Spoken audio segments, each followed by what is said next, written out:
Assalamualaikum warahmatullahi wabarakatuh. I am Alea Idalundong and this is my presentation for this activity. So, the first question is, what is my understanding on the process of helping relationship? In my own understanding, the process of helping relationship is hard but meaningful. Bakit? Kasi although na mahirap ito, lalo na kung nakaka-encounter tayo ng mga client na hindi masyadong expressive sa kanilang situation, but still, kailangan pa rin natin silang mabigyan ng mahabang pasensya para matulungan sila sa kanilang situation. Masasabi ko rin na meaningful ang process ng helping relationship dahil since it is our goal na matulungan sila to solve their problems or situation, so I also believe that one of the process of helping relationship is to build a good connection with our client, having a sense of trust and respect, which is very important when we are doing a helping relationship. The second question is, how important is the role of counselor in helping a client? So, para sa akin is the role of counselor in helping our clients, it's very important. Bakit? Kasi from the word itself na helping, it means malaki na ang role ng isang counselors kasi sila yung pwedeng makatulong sa ating mga client. Sila yung nag-a-assess and making a solution para matulungan ng ating mga client. Basically, natutulungan natin yung ating client na ma-overcome yung mga situation nila sa buhay. Additionally, sa tulong ng mga counselors, mas napapadali yung process na matulungan ng well-being ng isang individual. The third question is, what specific strategy can build rapport and increase client dialogue? So for me, the specific strategy that can build rapport and increase client dialogue is attending and encouraging. Bakit? Kasi in this strategy, mas na-urge natin or mas na-encourage natin ang ating client na magkwento sa kanilang situation. For example na lang is yung pinapakita natin yung empathic and understanding natin sa ating client. They will feel heard and they will feel validated about their feelings. Another example naman din is yung making eye contact to our client para mas lalong maging comfortable ang ating client na makipag-usap sa atin. Kasi like maiisip ng client na nakatingin siya sa akin, so it means interesado siya sa akin. Interesado siya sa aking problem. So basically, maiisip ng client na itong counselor or itong social worker na to is willing siyang maintindihan kung anong situation ang meron ako. And also, the encouraging. So, meaning to say, yung encouraging is mas naging helpful yung communication kapag ine-encourage mo yung client mo na magsabi pa sa'yo Kumbaga, by saying na like, tell me more about your story.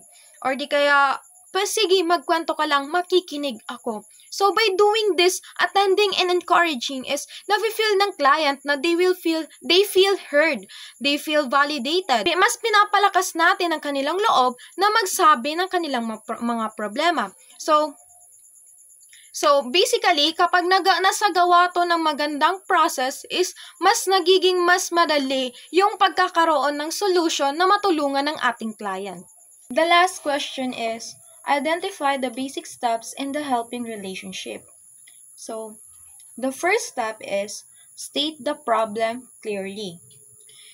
When it comes in helping relationship, as a client, it is really important that you should state your problem clearly with your counselor so that your counselor can understand what you are going through or what kind of help they will provide for you. The second step is identify and accept ownership of the problem. So meaning to say, as a counselor, it is really important that we should identify first what is the main reason kung bakit nag-a-ask ng help yung ating client sa atin.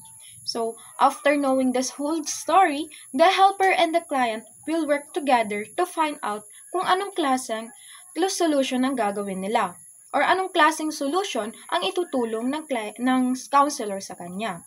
The client can take responsibility for their own role in the problem, while the counselor will take on a responsibility by facilitating them, assessing them, and empowering them. Third step is propose every possible option without evaluation. So, basically, as a helper, we should propose any possible help even without evaluation. For example, ang isang client is biglang lumapit sa iyo para mag-ask ng help about being unemployed. So, as a helper, we should advise them na taking these programs or taking these training programs, taking this or joining seminars para ma-aware sila kung anong mga pwedeng nilang pwede nilang mapasukan ng mga trabaho based on their potentials. So, another example naman is if a student is nakastop sila mag-aral, nakastop ito mag-aral dahil sa kahirapan, we could advise them na mag-take ng scholarship programs. Next step is evaluate each proposed alternative in terms of implementation realities and hypothesize consequences. So meaning to say, in counseling, we are also evaluating our client so we can implement a better solution for them. We are helping our client to ensure that the solution that we provide are not only theoretically but also practical and aligned with the client's life situation. Kumbaga, we are helping them with the help of reality situation. The fifth step is reassess the final list of alternatives, their consequences, and the risk involved.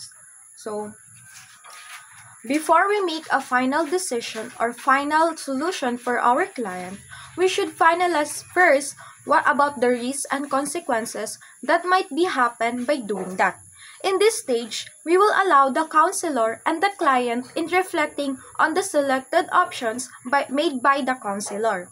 After carefully considering the previous assessment, and then we will know if the actions are effective and realistic. Next step is decide to implement one or more alternatives. So, it talks about deciding on having another options in helping our client, such as implementing one or more effective solution. So, by doing that, there is a possibility that our client will have a better outcome. Next step is determine how and when to implement the plan. So, in helping relationship, there is a timing in how are we going to implement this and when we'll implement this to our client. That's why it is really important that our client must be prepared and ready for the circumstances before we implement a solution. The eighth step is generalize. As a counselor, we have to generalize the implementation. We have to know the overall impact of this to our client, kung ito ba'y effective or we have to do more in the implementation. The last step is, which is the ninth step, is evaluate the implementation. Meaning to say, the counselor should evaluate the implementation kung effective ba to or hindi sa ating client. Because as a helper or as a counselor, goal talaga natin na matulungan ng ating client to achieve their goals and ma-improve yung kanilang well-being. So, if it is not effective, then we will make another way of helping our beloved client. That would be all. Thank you!